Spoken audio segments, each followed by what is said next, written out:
आपण आज बनवणार आहे मी खेळण्या। 1 वाटी, अर्धी वाटी हिरवी मिरची, मुंगाची डाळचं पीठ, जिरं, हळद, लसूण आणि मीठ। सगळ्यात अगोदर लसूण, हिरवी मिरची, हळद याला वाटून 2 वाटी डाळीचं पीठ। आता हे वाटलेलं सारण टाकू।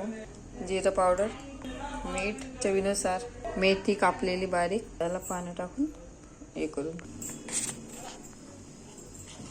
तवा तापलेला आहे। आता त्याच्यावरती आपण तेल लावून घेऊ। कपाच्या सहाय्याने टाकून घेऊ।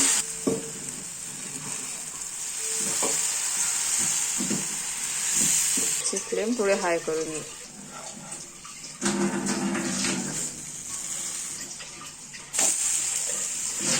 आता याला काढून घेऊ।